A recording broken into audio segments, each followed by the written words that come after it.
नमस्कार दोस्तों, आज की वीडियो में हम बात करने जा रहे हैं इनकम टैक्स एक्ट 2025 के बारे में, जिसे लोकसभा की सिलेक्टेड कमेटी ने पेश किया था। ये बिल 1961 इनकम टैक्स एक्ट को पूरी तरह बदलकर एक साफ सुथरा, आसान और सरल बनाने की कोशिश है। दोस्तों, आपको पता ही होगा कि 1961 इनकम टैक्स एक्ट में अब तक 4000 से भी ज्यादा बार बदलाव हो चुका है। हर साल फाइनेंस एक्ट, बजट में इतने बदलाव हुए कि ये एक्ट आज की डेट में बहुत ही लेंथी और बहुत ही टफ हो चुका है समझने के लिए। आम जनता के साथ साथ प्रोफेशनल्स तक के लिए समझना बहुत ही मुश्किल हो चुका है आज की डेट में। इसीलिए सरकार ने कहा, चलिए अब समय आ चुका है कि अब इस एक्ट को बहुत ही सरल, छोटा और समझने लायक बनाया जा सके। तो चलिए मैं बताता हूँ इस नए एक्ट में क्या क्या चेंजेस आए हैं। देखिए, इनकम टैक्स एक्ट 2025 को सरकार का लाने का एक सिंपल सा मकसद ये था कि कानून की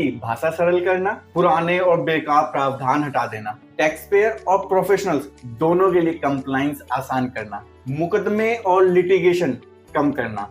कोई बड़ा टैक्स रेट चेंज नहीं है, सिर्फ स्ट्रक्चर्स में चेंजेस हैं। टेबल्स और कैलकुलेशंस दे करके टैक्स स्लैब्स को क्लियर एंड क्रिस्टल रखना। अब आते हैं असली सवाल पर कि इससे बदलेगा क्या, इससे फर्क क्या पड़ने वाला है। देखिए, इसमें सबसे बड़ा बदलाव तो ये है, आप सुनिए समझिए।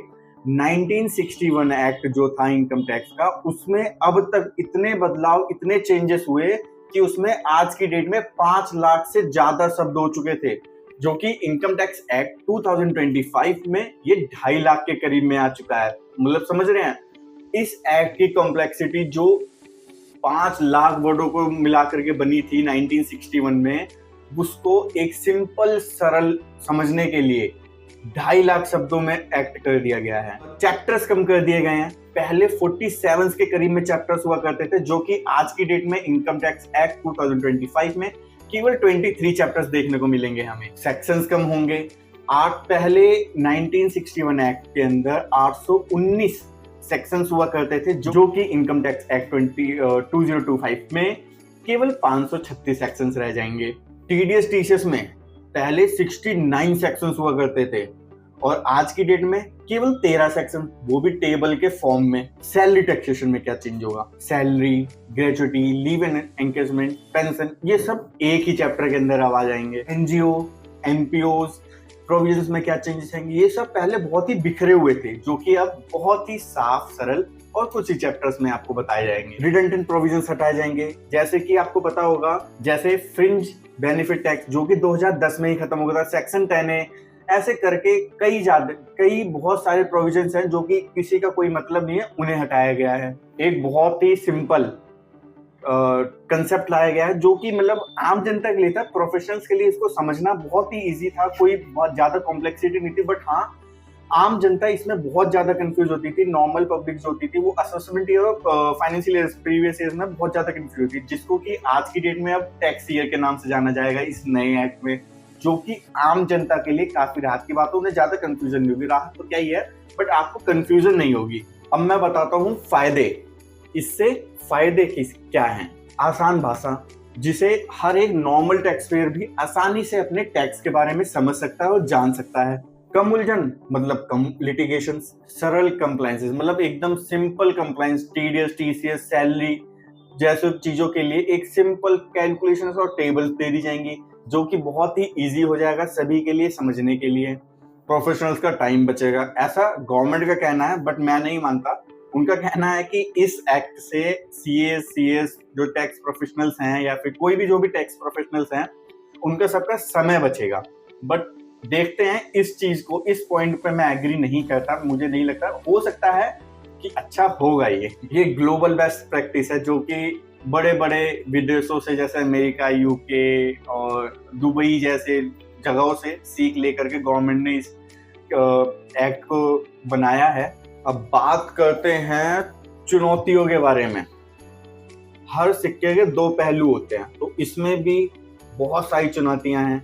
मैं बात करता हूँ एक एक करके सब चुनौतियों के बारे में, जो कि आपको पता होना चाहिए। जब कोई नया कानून या फिर कोई नया एक्ट आता है फाइनेंस मिनिस्ट्री या फिर कहीं भी कोई भी फाइनेंस सेक्टर में, तो जो ट्रांजैक्शन ईयर होता है ना, उसके अंदर बहुत ज्यादा दिक्कतें आती हैं। उस सारे प्रोफेशनल्स हों या फिर आपके ऑफिसर्स हों डिपार्टमेंट में बैठे, इनको सबको फिर से एक नई प्रैक्टिस स्टार्ट करनी पड़ती है, सारी चीजें शुरू से देखनी पड़ती हैं, समझनी पड़ती हैं, तब जा करके इन चीजों को अडॉप्ट किया जा सकता है। सबसे बड़ी प्रॉब्लम मेरे को ऐसा लगता है कि इस एक्ट के बाद एनजीओ एनपीओ वगैरह जो होंगे या फिर कंपनीज होंगी, उनको हो सकता है कुछ नए डॉक्यूमेंटेशन प्रोसेस करने पड़े इस एक्ट को अडॉप्ट करने के लिए।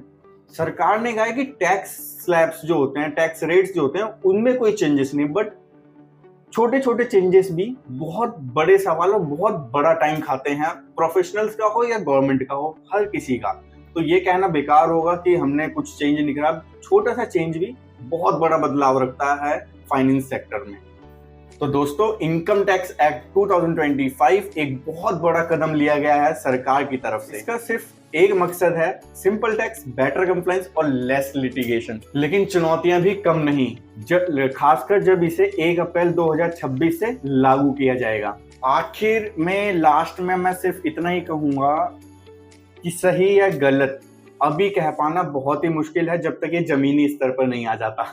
और अगर ये बिल सही तरीके से जमीनी स्तर पर आ चुका है और आ जाएगा तो हो सकता है, और इसने अच्छा इसके साथ रहा सब कुछ, तो हो सकता है भारत के टैक्सेशन फाइनेंस सेक्टर को लेकर के लोगों का विश्वास बढ़ेगा और क्लियरिटी हुआ करेगी लोगों को।